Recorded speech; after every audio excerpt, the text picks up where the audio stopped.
Hall of Fame another one?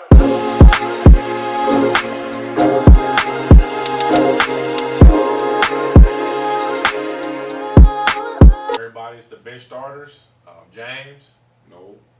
Today, we've been having special guests, so we have another special guest today. It's Brett McQueen.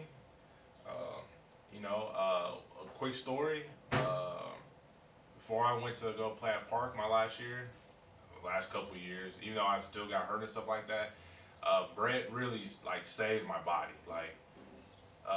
We met through a mutual friend, actually through Albert Collins. So I told him man, I really been having knee issues. I was just really torn. We're still banged up, but during that time, Brett, we had a couple sessions, and it really, made my body operate at it's 100% that I was gonna be able to do to be able to, when I went to the NIA showcase and stuff like that, and able to, just be the best athlete I could be at that point in time with the very minimum time that we had to do it. So once again, I want to thank you because you helped me, Of course. helped me on this journey. So just tell everybody just a little bit about yourself, Brett. Brett, I'm an athletic trainer. I have my own practice here, Lightning Performance Solutions, and gosh, I specialize in helping people feel better and do what they want to do. I have athletes of all sorts of walks and sports and everything else. I've got basketball, baseball, marathon runners. I've got an ultra marathon runner, guy that's running a 100-mile race this fall. Wow. I don't like driving 100 miles, much less running 100 miles. So, Wow. to each his or her own. Correct. But I here in my practice, I specialize in the competency, the movement competency to be able to do what it is you love, pain-free, with the best power, speed, agility, endurance, mobility, stability, all of those things wrapped up into one. And just help people do what they love to do. Whether that's basketball or pickleball or swimming, anything. I've got everything. basically. Everything under the sun, because there's a lot of people out there who will say that they're sports specialists. I'm a species specialist. I specialize in people and the way people move and should move, and working through different compensations. I got you. So kind of tell us, how did you arrive to getting your own practice? How did you get around to athletic training? Kind of your background. Well, as most athletic trainers, an injury. I was in a whitewater rafting accident in high school and broke my spine in several places, and at one point was you'll never walk again, months and months of physical therapy. So originally I was gonna go to be a physical therapist, and not to knock on anyone, but realized quickly that in order to do physical therapy, I'd have to deal with a lot of older folks, a lot of that inpatient stuff, the slow cardiac rehab type stuff, which is all wonderful, but it ain't the fun stuff. Yeah, I really enjoyed working with athletes and fine-tuning that high-level, athletic movement. It'd be kind of like working on cars. If you're just a general mechanic, okay, you're doing tire rotations, oil changes, whatever on Cadillacs and Suburbans and stuff like that. Whereas you want that Porsche. I work on the Porsche, the Ferrari, the Lamborghini, and small fine-tuning things, exactly. Getting that timing belt right, getting those brakes replaced, because one thing that I see a lot of injuries happen is in that deceleration phase, that stopping phase. Well, because we have the brakes of a Geo Metro on Ford Mustangs and Ferraris, and that doesn't work for stopping a high level athlete. Exactly. So knowing how to be the person mechanic to fix I like those that things. analogy. I like that analogy. That's gonna be the title, man. The person mechanic. I like that. Yeah, I do like that a lot. So kind of what are most of that some of like as far as people who reach out to you, what are like probably the main kind of sport that you see most of the time? I know you work on most of every sport. You know, I don't necessarily know that I have one that's substantially bigger than another. I've got a pretty big running community. I've done quite a bit of extra training in foot and ankle biomechanics, hip biomechanics. My master's is in clinical biomechanics. So I would say I see a lot of runners, but I certainly see a ton of basketball players. I've got 5 college basketball players right now that I'm seeing with various issues. Some of it's low back pains. One's just strictly seeing me for performance because he was tired of the same old lifts and just do these drills on paper and it's supposed to make you better. Well, Exactly. it's Not not seeing those really. results. Yeah, not seeing the results. And you know, I worked with him, one time, and he's like, "Whoa, that's different. You can make me better with body weight only stuff than I have been with all this other lifting. What's the deal with that?" So talk philosophy and move on from there. High school, college, recreational. I mean, I see everybody. But I would say I probably have more of the power athletes right now. The ones that trying to go fast, Mhm. trying to stop quickly. That's trying right. to- Okay, so I mean, I would say that would be us as basketball Yeah, players. for sure. Absolutely. We're definitely. Especially how you play. For Um, sure. yeah, I mean, I've definitely had my share. Even when I came in, you could like kind of tell just off how I was walking. Like you have this issue, you have this issue, and I can tell you definitely have this issue. And so I can tell you're really good at what you do. And when it comes to basketball, it really is in the details. The margins as far as being a good player and a great player is very, very fine. And I'm sure you've done enough research to like help those athletes figure out what that is, that extra little, whatever it is to get them better. Sure. How about professional? Have you ever had any professional basketball players that you've run into? What's your kind of experience with them? Like, are they like so different than the average, I guess, basketball player body wise, or like what do you see? I think most athletes have heard about the quote unquote it factor, and there are some people that just have it. Whatever it is. Maybe it's the heart, the passion, the drive. A lot of it's the body type. At some point, we can't overcome genetics. Correct. And some people just don't have the genetics to go on to the next level. But I think a lot of it is one of the big things that I see, being on the medical side, is it's the chronic breakdown and injury that probably stops more people from moving on than anything else. It's you just gotta suck it up, cupcake, and push through the pain, push through this tightness, the soreness.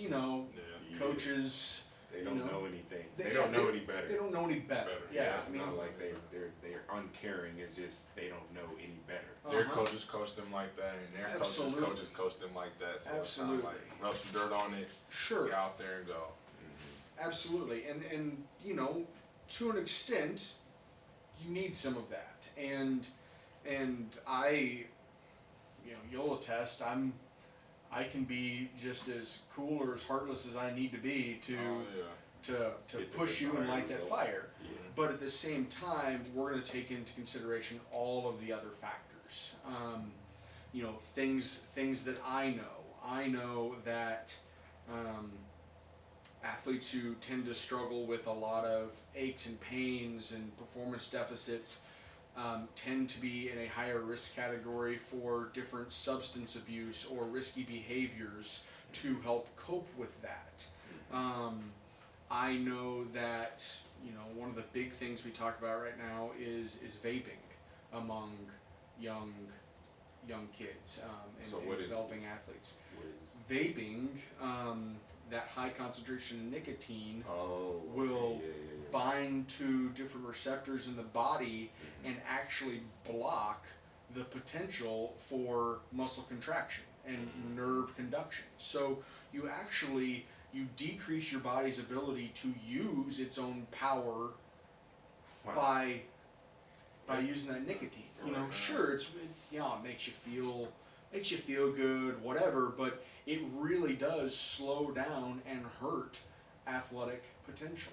The metabolics of alcohol, the metabolics of other drugs, and what they do to that overall performance, and how we see those things. The mental health side of the game. It's a huge Huge, deal. yeah, absolutely. And I, on my intake stuff, I ask a whole bunch of mental health questions. We look at stress. We look at coping mechanisms, and through the process of making the body right, we talk through a lot of those things and try to help find other strategies as well. I mean, I saw another basketball player recently who had one of his main coping mechanisms was, we'll say, bedroom activity, and that was causing tremendous performance degradations. And we talked about that and said, hey, let's cool it on that for a little bit. And someone who struggled with a bunch of pain and performance deficits for months, all of a sudden is like, whoa, Feel better. I feel awesome. Cool. Yeah. That's not the whole issue, but it's a contributing factor. And so we look at all those contributing factors and try to change and mitigate and limit some of them so that we can improve your performance, improve your ability to do the sport you love, the conditioning, all that. And then eventually, once you have that control, if you want to go back to those other things, Vices, we'll call them. okay, yeah, vices we'll call them. That's up to you. But what I found with dozens of my athletes is what they once thought was this awesome thing, they really try to avoid going down the road. In the name of performance. In the name of performance and goals and all that. I mean, last summer working with a group of high school kids, I had 39 kids bring in their vape pens and smash it in the parking lot with a sledgehammer. Not because I asked them to. They understood by halfway through the summer of working, hey, this is really hurting me. I want rid of this thing. All right, fine. I got a sledgehammer. Let's go smash it. Let's go. Yeah, because then you have control over it. So, really, it's about showing people and educating people what is helpful, what's probably not as helpful, to help get to those goals. And that's day one. We talk about goals. What do you want to get back to doing? Yep. And that's that's a lot of the focus here. I know we had talked earlier when I brought my little brother in, but let's talk about overplaying in youth sports. Because we don't have to go so deep into it, but for me, the program, I mean, we're an independent program, so Sure. I don't really, I mean, for myself and Coach Collins, we don't really believe in overplaying. Like we're more like you can play, but you're not gonna get better playing. You have to get shots up. You have to work on your skills. So let's talk about overplaying in age groups, like when it's time to play, but sometimes like, hey, little Timmy needs a break. Absolutely. Like, he needs a break. Absolutely, man. Our injuries in youth sports are at epidemic levels right now, and we've heard that term several times, but I think that, in light of the coronavirus stuff recently, people now have a general better understanding of what epidemic and pandemic mean. Because it's been a crazy world for a little bit here. Yeah. But what I mean by that is we have these chronic fatigue things, and the old dogma and mantra that the only way I'm going to get better is to do it. Well, it's not necessarily true. If you're trying to teach a teenager how to drive, are you gonna say, well, let's just go drive a whole bunch? Don't care how you do it, just go drive. Just go drive. No, I mean, because now we're speeding, driving reckless, running into things. It's like Grand Theft Auto in real life, and we don't need that. It's about being smart and teaching the skills at the right time and practicing smart and practicing safely. Driving is no different. You got to practice smart driving habits, safe driving habits. But what I really see, and this is across the board. Even my Ironman athletes, Ironman's 142 miles and change, 142.6 maybe, which is insane. Even those guys will take, in order to keep the cardiorespiratory fitness up, they still do stuff year round, but for a 2 or 3 month span, they won't touch a bike, or they won't touch the water swimming, or they won't touch the road running, because they have to let those different systems recover. Yeah, and it's the same thing with youth athletes. You are much better to spend your time training movement, strength, skill, as opposed to how to play the game. And so everybody needs 3 months off. I don't care what you're doing. You can be a 3-sport athlete, football in the fall, football or soccer, softball, whatever, and then winter you've got basketball, wrestling, whatever, doesn't matter. Spring, track, baseball, whatever the other spring sports are. Summer, rest. Yeah, take the time. Take the time. Take the time to rest. Let your body recover. One thing that we've seen in this pandemic is all of a sudden, now that kids are going back to their doctor's offices for their physicals, they've grown. They're grown. They're growing. Oh, my little brother really like 4 inches and just getting bigger and all that stuff because you're not running up and down all the That's time. right. Yeah, I had. So interesting. I'm sorry to interrupt. No, you're fine. So you're saying taking the time off as a growing teenager or preteen, that you're more open to growth, sleeping your body, sleeping. Yeah. I mean, sleeping. Yeah, that's definitely what You're sleeping more. You're eating on a more regular schedule. You're eating at home, not out eating junk. Not just grabbing the hot chips or McDonald's or Taco Bell or whatever just because you're out and going all the time. People are eating at home more. And I've got another baseball player who, since the end of November, went from 5'11" to 6'3.5", and an inch and a half of that came in the last month. It's just that time off and recovery. You want to get tall. You have the genetics to get tall. You want to get big. Take the time off. Let your body recover, and eat right, fuel right. You're not going to put year-old gasoline in your car and try to go drive it. No, you got to have good fuel to push your engine. Even those sports cars, you don't put the 89 unleaded in. No, you put that 93 octane premium in. So make sure that the food you're putting in is 93 premium octane. That high stuff, no ethanol. That goes with your food. That goes with your sleep. Putting devices down. Getting rid of that blue light right before bed, improving that sleep schedule, meditation, breathing, all of those things go into being a better athlete. And one of the things that I train early on is that breath and really opening up the whole breathing mechanism. We're not supposed to be chest breathers. We need to be belly breathers. And you can increase your oxygen capacity by 20 times. Which, again, then how much of that oxygen is binding to your blood cells and all that to propel you.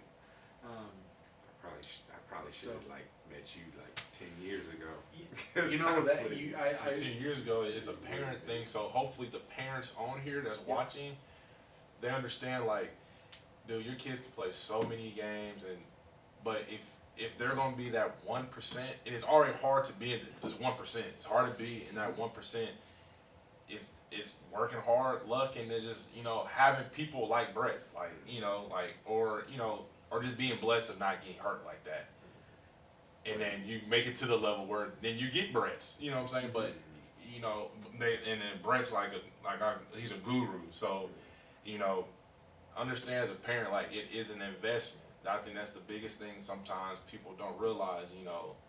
Eating is an investment, but if you eat right now, guess what? You're gonna when you get older, you're still gonna eat right because your body's not gonna be able to eat McDonald's. And then so it gets easier for you to okay, well, I need to buy better food, and you buy better food, then you're not buying medicine because your body's at it's able to heal itself. Yeah, it's able to heal itself. Your body's being able to be his body. Yeah, healthcare really, when you break it down, is more sick care. Yep. People don't use the healthcare system until there's a problem. Well, what if you can fight off a problem before it gets there? Exactly. I think we see that globally with so many different things. When do people ask for help in school? When they're struggling with something. It's almost too late. Usually when it's too late. You see that as a teacher. We see that as coaches.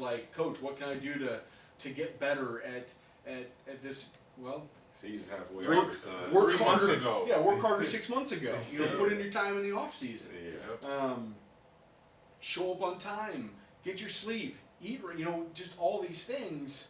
The simple things. The simple things. Very simple. The easy stuff to do.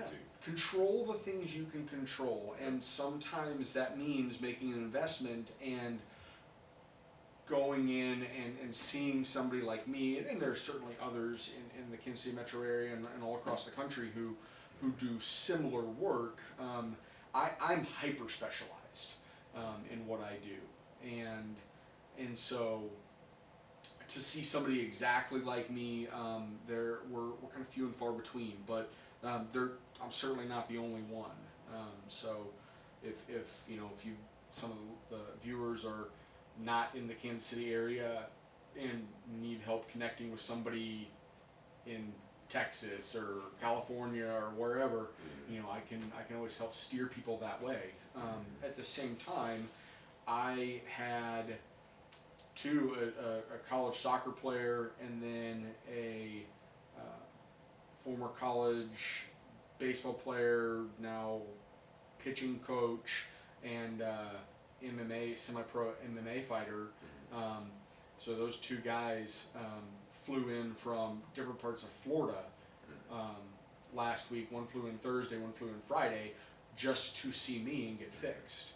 So, it's an investment, and I certainly understand that, and I understand that's not necessarily for everybody, but if you want to be that 1% and then try to be that 1% of 1% to go to the big leagues, you have to put in the time and money now, and it's not necessarily paying more money for more leagues and more play time. It's getting your body right so that you can go do those things. So quick question. What are some of the things, the people that may not have those resources, what are some of the things that a young athlete that might be watching could do obviously for basketball for us, what they could do at home besides the eating right, a little bit more specialized. What are some things that a young athlete can do to heal his body, help him function, you know, because like you said, he might not have the resources to find a you or Mhm. to you know use Sure. you.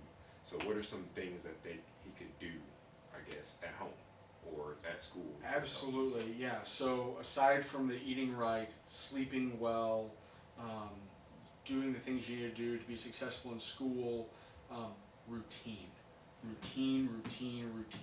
Um, get up at the same time every day, whether it's a school day or not. Get up, get moving.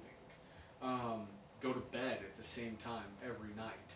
Set those healthy boundaries with, hey, guys, I'm gonna play Fortnite or Call of Duty or what I don't even know what, 2K, yeah, 2K, 2K, yeah. whatever. FIFA, I don't know, whatever everybody's playing these days, but Yeah. you know, I'm gonna play this until 10 o'clock and then it's bedtime. Set those boundaries. Those are things you can control. Set your schedule and stick to it. Okay, everybody gets a cheat day of Friday or Saturday or whatever, but that's it. You know, you talk about, you listen to all the nutrition people and they talk about a cheat day. Okay, yeah, you get a cheat day. That's it. One day. One day. That's it. And then you've got to stick to that schedule and routine. From a movement standpoint, I would say play. And when I say play, I don't mean play more basketball, play more baseball, play more football. Play, just play. Wrestle, tag. Go play on a jungle gym at the park. Move, basically. Move, you're yeah, saying. just Get up and move. Don't sit there on your phone right, or playing yeah. video games all day. Or doing the Absolutely. same sports over and over again. Exactly, yeah. Just don't do the same thing over and over again. Go play, go climb rocks. Don't do anything that's gonna get you in trouble. But I mean, Swim. Yeah, I heard swim, a good one. yeah. Like swimming is a good one. Oh my gosh, it's so good. It reduces the stress on the joints and everything else. It's such a good workout, and you can burn A lot of stupid amount of calories if you I actually remember go those swim. pool workouts in college. Yeah. They were not fun No. at a certain time, but Uh-uh. it's very good. Like it's very good. So, Absolutely. very beneficial. And then I would say stay active dynamically. You know, everybody talks about stretching and this and foam rolling and all those are good things. But if they don't feel like they're helping, then find something else. I have people, even you have told me, oh yeah, I foam roll this and over and over and over and over and over again, and it doesn't seem to get better. Well, then maybe don't use the foam roll as your tool. Right. Maybe it's not right for you, or maybe you need to foam roll something else, and that's where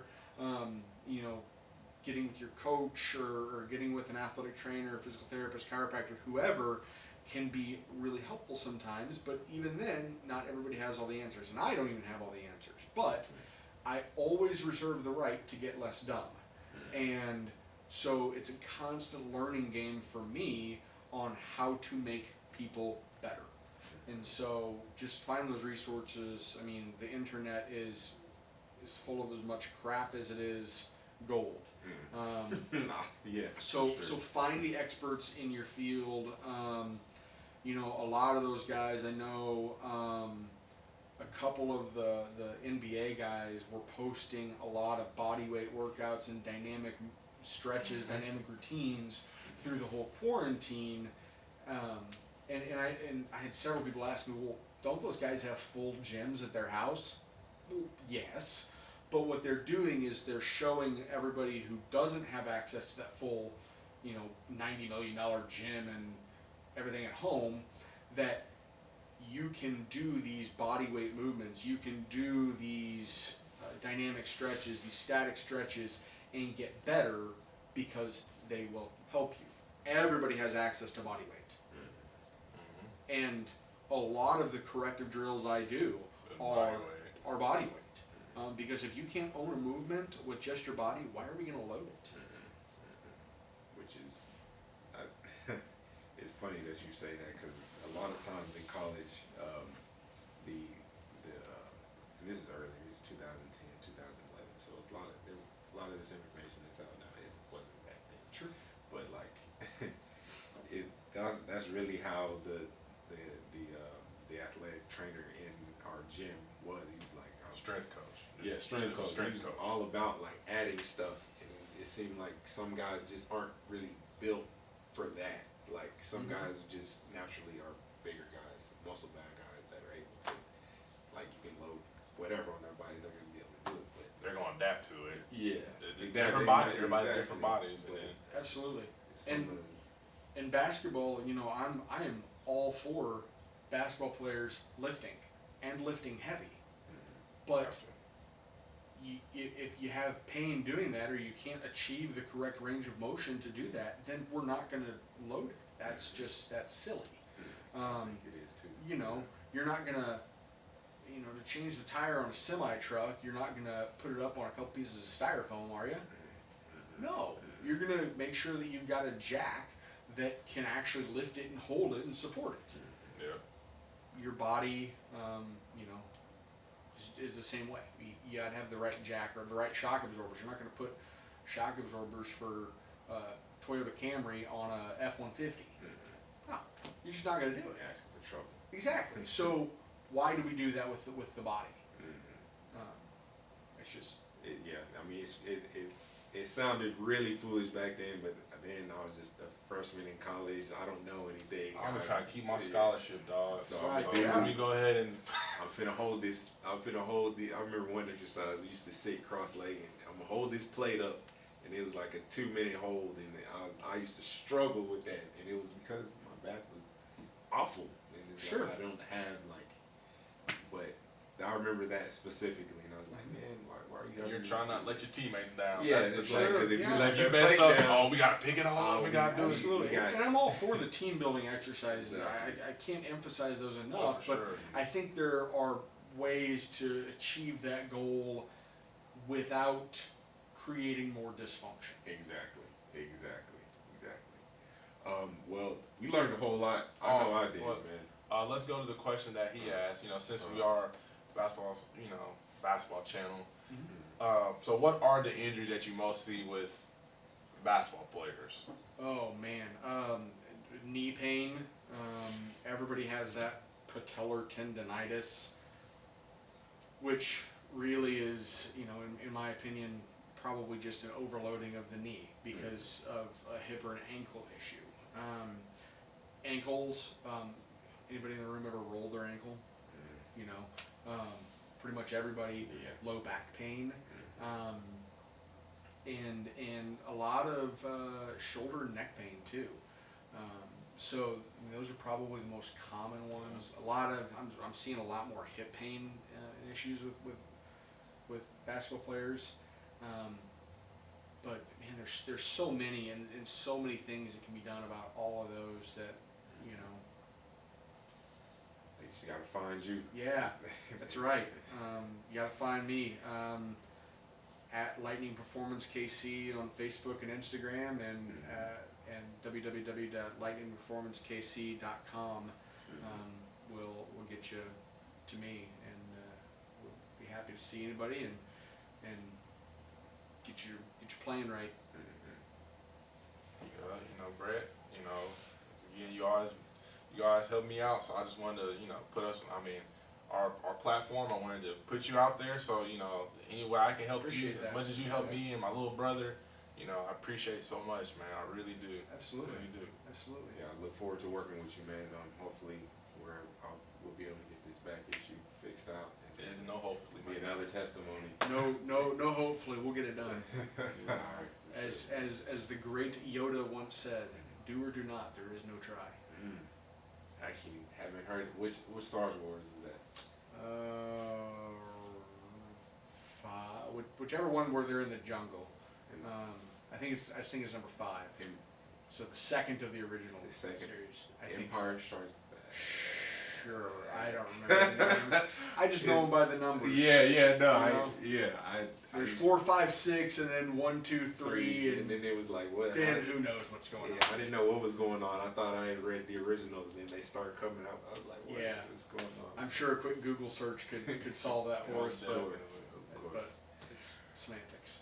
But yeah, man, it was good talking to you. Absolutely. We're the bench starters. It's James, Noel, and we're out.